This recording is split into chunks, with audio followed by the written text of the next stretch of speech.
We've always been fascinated with aliens, and it seems like the aliens have been fascinated by us. But we weren't allowed to discuss this in polite society. If you talked about aliens, you were a wingnut. Until today, when for the first time in American history, Congress held its first open hearing with UFO whistleblowers. Former Pentagon officials finally came forward. Mr. Quest, finally, do you believe that our government is in possession of UAPs? Absolutely, based on interviewing over 40 witnesses over 4 years. And where? I know the exact locations, and those locations were provided to the Inspector General and some of which to the intelligence committees. The hearing was historic.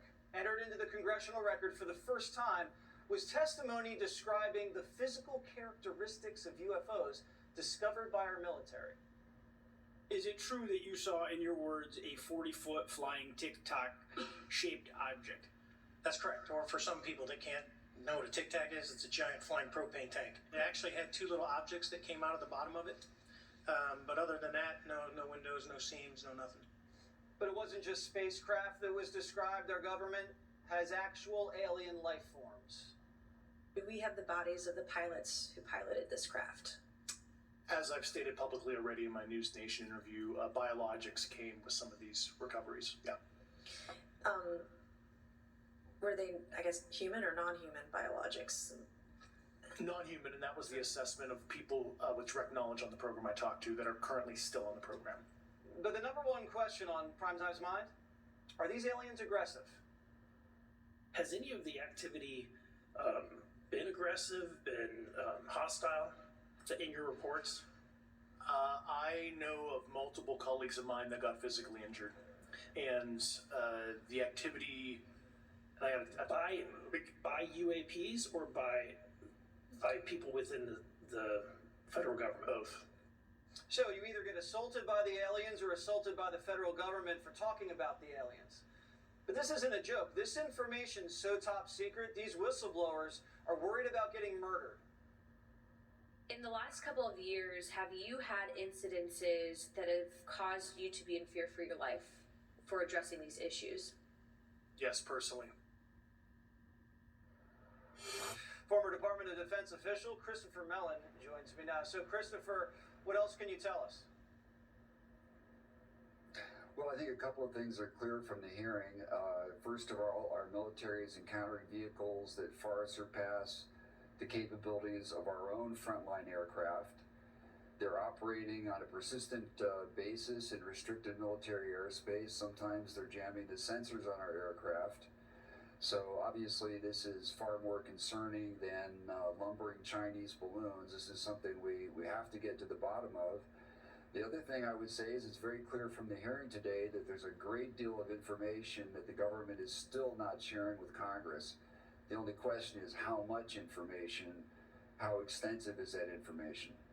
Are they not sharing it because they want to rip off the tech so other countries can't have it, or they just don't want to scare us? It's hard to say. I don't know the answer to that question. I think in terms of the workforce, there's a sense of denial going on. I think there has been in the military for a long time. Generally, pilots don't report these things. When they do, people don't want to hear it. They don't want to talk about it. Nobody wants to engage on this topic. However, it is also clear that, at least at a senior level, there has been more investigation. There is more information that has been let on. So there was a discussion of subpoenas today. I think that's appropriate in this context. We learned today they're withholding satellite imagery, for example, which we knew existed because President Trump's Director of National Intelligence acknowledged that we have that. Here we are years later, that still hasn't been shared with Congress. So there's an example of critically important information. But it's more than that now, new Chris. insights that's not being shared. Sure, but it's now Yes, not just absolutely. UFO technology. They're talking about the discovery of actual alien life biology. What does that mean? That's what they're talking. What I'm distinguishing between here is information that the government has acknowledged that absolutely exists that has not been shared with Congress, and other information that may exist that has not been shared with Congress. So there are aliens, we're saying. What I'm saying is that I know that we have satellite imagery that has not been shared with Congress, and when Congress sees that, they'll have a better determination of, are these things going at velocities, and are they of a shape that defies, that helps clarify they're not Russian or Chinese, etc. So some of this information was new today. Mr. Grush, who's someone I've known for a number of years, provided really startling testimony today. He's not a first-hand witness to these craft or to the beings on board. He does have access to people with the kinds of background and so forth that lend credibility to his That's what we testimony, need. but that remains to be proven. So that's the last step to this. When you have an actual witness to the alien life to come forward with credentials from the Pentagon, then we're in the end zone. Until then, again, as you said, still a little mysterious. Chris, thank you so much. Yeah, my pleasure. Well, we heard from an expert. Now let's talk to a witness. Christopher Bledsoe says he's not only seen UFOs, but he can summon them on command. It started when Bledsoe went on a fishing trip in 2007. He says he saw an orb that followed him home. And he still sees the orbs above his house to this day. He's become something of a psychological phenomenon. His experience is so compelling that both NASA and the CIA have studied his brain. Even the History Channel's documenting it. They filmed him IDing an orb live. Watch. He's pointing now. So maybe he's focusing on one. That would make sense. He has one. He's got one in the tree line. When we started seeing that intense effort, he spotted an orb in the tree line. Let's turn it over to Christopher Bledsoe, who personally witnessed UFOs. So, Chris, the CIA studying you, NASA studying you, the History Channel studying you. Tell Jesse Waters Primetime the truth. You can summon alien orbs. Well, it's been happening for the last 15 years, and I ask them to come, and they come, and I don't know why, but they do. And I've taken 2,500 videos in the last 24 months, like you're seeing there. How do you ask them? I just simply say a prayer. That's all I do, and they come.